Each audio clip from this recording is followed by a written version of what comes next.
샬롬. 지난번에 이어서 정동수 목사님의 방언 비판에 대해 살펴보겠습니다. 제가 이렇게 존경하는 정동수 목사님의 방언 비판에 대해 반박하는 이유는 이런 정동수 목사님의 신랄한 방언 비판을 듣고 방언을 하던 분들이 방언을 하지 않는 경우가 적지 않다는 것입니다. 먼저 인터넷에 올라온 어느 자매님의 글을 보겠습니다. 그중 일부만 읽어드리겠습니다. 저는 소위 모태신앙까지는 아니어도 그땐 어머니가 그리스도인이 아니었기에 아버지 편으로 3대째 내려오는 신앙 환경에서 자연스럽게 교회 생활을 시작했습니다. 그러나 정작 제가 그리스도인이 된 것은 대학 1학년 때 저보다도 교회 생활 경험이 적은 한 그리스도인 친구의 적극적인 전도로 예수님을 영접하게 되었습니다. 그때가 1970년대 초반으로서 돌이켜보면 소위 성령의 은사가 강력하게 나타났던 때가 아닌가 싶습니다. 그때 저도 순수한 마음으로 한편 생각하면 교회의 유익보다는 개인의 소망이 강렬한 가운데 찬양하다가 방언을 하게 되었고 의심할 바 없는 하나님의 선물로 받아들이면서 하나님의 존재와 역사를 감격 가운데 전하게 되었습니다. 이러한 과거의 경험을 바탕으로 정동수 목사님의 강해를 들을 때에 제일 받아들이기 어려웠던 것이 방언은 지나갔다는 말씀이었습니다. 아니, 내가 경험했던 그 아름다운 경험의 순간이 거짓일 수가 있을까 하는 의구심이 강하게 들었기 때문이었죠. 갈등이 생겼습니다. 그래서 많지는 않았지만 현대 방언의 문제점을 성경적으로 정확히 지적해주는 몇 분의 다른 목사님의 강론을 찾아 듣게 되었는데 동일한 결론에 도달하게 됨을 알게 되었습니다. 그래서 내린 저의 결론은 나의 경험이 아무리 아름답고 문제없어 보여도 성경이 아니라면 아니다였습니다. 그래서 저는 40년 동안 간간히 이어오던 방언을 완전히 내려놓을 뿐 아니라 저의 친구들에게도 그렇게 하도록 권하고 있습니다. 사탄이 아무리 아름답게 그것을 포장하더라도 그 끝은 그의 사악한 의도대로 끌고 갈 것입니다. 오늘날 교회의 현실이 그것을 증명하고 있다고 봅니다. 아무리 유명한 목사님이 방언을 하나님이 주신 하늘의 언어로서 우리에게 유익을 주는 것이라고 말씀하셔도 저는 성경이 이야기하는 대로만 믿겠습니다. 할렐루야. 방언을 받지 않은 사람들이 오해하고 있는 것처럼 방언이 꼭 광란의 상태에서 나오는 것이 아닙니다. 정상적인 방언은 맑은 정신 상태에서 나오는 것이고 그리고 의식적으로 나오는 것입니다. 아마 이 자매의 글로 보아서 이 자매도 잔잔히 방언을 했을 것이고 그 방언으로 많은 영혼의 힘과 위로를 얻었을 것입니다.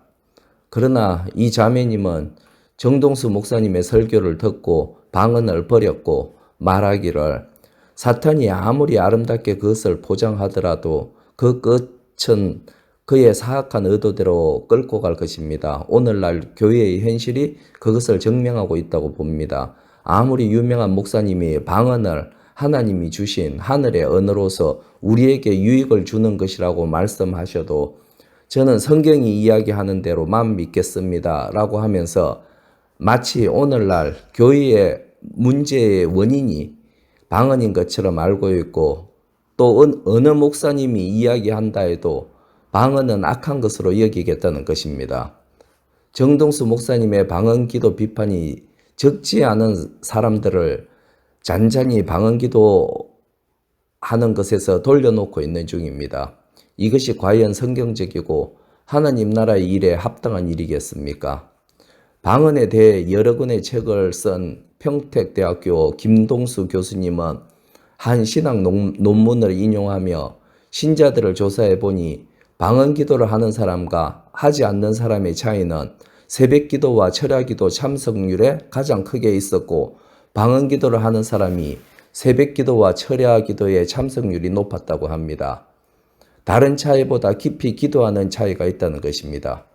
그리고 김동수 교수님 자신은 인생의 위기 때마다 대부분 기도로 극복했는데 그때마다 방언 기도를 했다고 합니다. 어느 대학에 갈까, 어디로 유학을 어떻게 갈까와 같은 모든 문제를 새벽 기도에서 방언 기도를 하며 결정했다고 합니다. 바울도 고린도전서 14장 18절에서 내가 너희 모든 사람보다 방언을 더 말함으로 하나님께 감사하노라고 했고, 또한 고린도전서 14장 39절에는 그런즉 내 형제들아 예언하기를 사모하며 방언 말하기를 금하지 말라고 하여 방언 기도를 권장했습니다. 이에 대해 먼저 정동수 목사님의 설교를 들어보겠습니다. 똑같은 말 반복하는 거 여러분 보셨죠? 이게 정상적인 사람이 얘기하는 그런 말이 아니잖아요. 그렇죠? 저와 여러분이 성경의 방언이다 그렇게 이야기할 때 영어로 이제 텅이라는 그런 단어가 나오는데, 성경에 나오는 그 텅이라고 하는 말은 다 외국말을 이야기해요. 외국말. 영어, 프랑스말, 중국어, 우리가 한 번도 배우지 못한 그런 외국말이에요. 사도행전 2장 가서 보시면 알고, 사도행전의 다른 부분들 마찬가지고, 고린도전서 12장, 고린도전서 14장에 나오는 방언, 그 타 언어도 한 번도 내가 배우지 않았는데 내 입에서 외국말이 나오는 게 그게 방언입니다. 그래서 성경에서는 동일한 단어나 반복구를 랄랄랄랄라 이렇게 하는 거, 이런 방언은 성경에 한 번도 없어요. 이런 말도 안 되는 걸 가리켜서 뭐라 그래요? 천상의 언어다, 천상의 방언이다. 이따 이제 여러분 가서 박수무당에 한번 이야기하는 거 한번 여러분 한번 가서 보세요. 여기까지만 이제 아주 쓰러지게 되는, 왜 정신을 잃으니까 쓰러지게 되는 이런 일이 생기는데, 이게 만추라 기법이다. 만추라 기법은 똑같은 단어를 반복하는 거예요. 그래서 이 기도원 가면 할렐루야 많이 반복하라 그러고, 중들은 나무아미탑을 관세음보살 사람들 떠떠떠떠 하고 이제 하고, 나무아미탑을 관세음보살 따따따따 하고 이렇게 하는 거예요. 또 천주교는 마리아요 마리아요 마리아 이렇게 하고, 이 말을 똑같은 걸 자꾸 반복을 하면 그럼 어떻게 돼요? 그럼 자기를 잃게 돼요. 이게 사람의 특징이에요. 그러면 썸바디가 들어간단 말이에요. 이게 힌두교의 만추라 기법이다. 그래서 우리 다 같이 한번 읽어보겠습니다. 너희는 기도할 때 이교도들과 같이 헛된 반복의 말을 사용하지 말라. 그들은 자기들이 말을 많이 해야 아버지께서 들으실 줄로 아느니라. 마태복음 6장 7절이에요.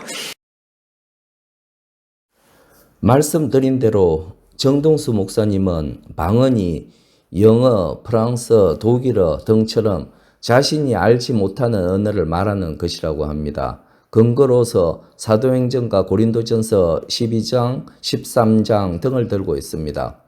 그러나 성경을 읽어보면 사도행전 2장의 방언과 다른 부분에서 나오는 방언이 서로 다름을 분명히 알 수 있습니다. 사도행전 2장에서만 유일하게 그 방언을 외국에 나가서 살던 사람들이 자기 지방의 언어로 들었다고 기록되어 있고, 나머지는 모두 알 수 없는 말이라고 했습니다. 그리고 사도행전 2장의 방언 역시 두 개의 관점으로 나누어집니다. 첫째는 모인 무리가 성령을 받고 정말 다른 지방의 언어로 말했고, 각 지역에서 흩어져 살던 유대인들이 각기 자기 지방의 언어로 들었다는 것입니다. 만약 이것이 성립하려면 방언을 받은 사람들이 각 지역의 언어로 말하고 기도하면 그 특정 언어를 사용하는 지역에서 온 사람들이 바로 그 옆에서 들었어야 합니다. 만약 모여 기도했다면 방언으로 기도하는 사람 바로 옆에서 각각의 지역 언어로 들어야만 합니다. 아무리 각 나라의 언어로 기도한다고 해도 여럿이 모여 기도하는 소리를 어떻게 각기 자기 지방의 언어로 들을 수 있겠습니까? 그래서 두 번째 견해로는 성령을 받은 성도들이 방언으로 기도하자 그것이 각 나라에서 온 유대인들이 각기 자기들의 나라 언어로 들렸다는 것입니다. 실제 각 지역의 언어로 기도한 것이 아니라 방언으로 기도하는 소리가 각기 자기들의 나라 언어로 들렸다는 것입니다. 여러분은 어느 것이 맞다고 생각되나요? 그리고 이렇게 각기 자기들의 나라 언어로 들렸던 역사는 오직 사도행전 2장에서만 나올 뿐, 나머지 방언을 말할 때는 그런 역사에 대한 언급은 전혀 없습니다.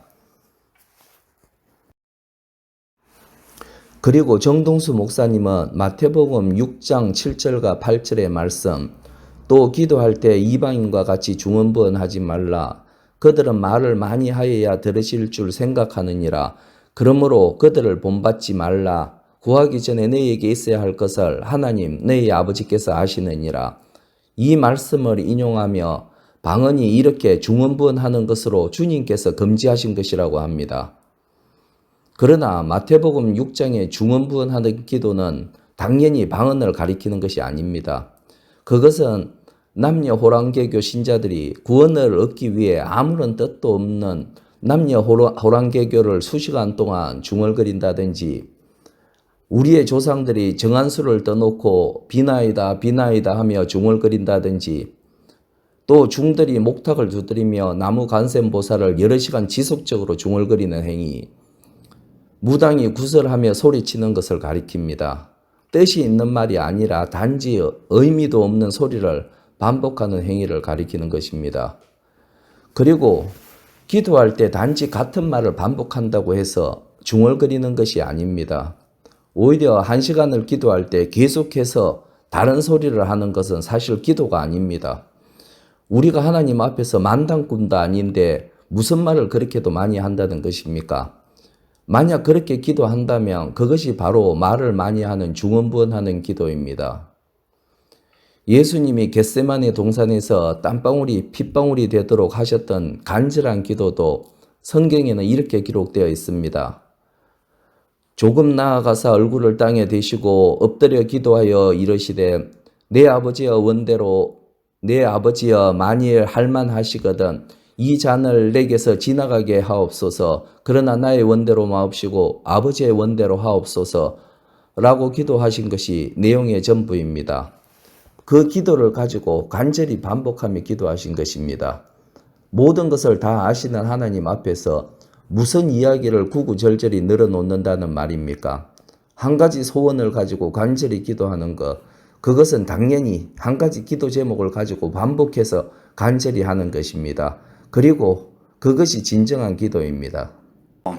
성경이 뭐라고 얘기해요? 하나님은 혼란의 창시자가 아니라 화평의 창시자다. 이거 봤잖아요. 이게 혼란의 광란의 도가니지 이 안에 어떤 질서가 있고 뭐가 하나도 없지 않습니까? 자, 그래서 지난주에 우리 차한 박사님이 펜실베니아 대학에서 랄랄랄라 이 방언하는 사람들 뇌 구조를 찍은 이와 같은 그 논문, 이게 2006년도에 나온 건데, 유명한 대학의 미국의 유니버시티 오브 펜실베니아 대학의 의과 대학에서 랄랄랄라 하는 그 사람들의 그 뇌를 찍은 거예요. 뇌. 자, 한번 가서 그 다음 가서 보죠. 가서 두 개 이제 논문이 이제 두 개 이제 나왔습니다. 그 다음에 가서 보시면은 그 사람 뇌의 구조가 나오는데, 사람 뇌의 이 앞부분 고기 있는 데가 말을 하는 이러한 그 중추가 들어있는데요. 말을 하는 그런 중추. 자, 근데 이 엑스타시에 빠져갖고 랄랄랄라 이제 하기 시작하면은 그러면 어떤 현상이 생기느냐? 저 말하는 그 중추가 끊어지는 거야. 끊어져. 그 말이 나오질 않는 거예요. 또 말을 하려고 하면 그 중추 쪽으로 피가 들어가야 되는데 피가 들어가는 양이 확 감소를 해버리는 거예요. 그러니까 어떤 현상이, 그 다음 거 이제 가서 보시면은 그 어떤 현상이 생기느냐?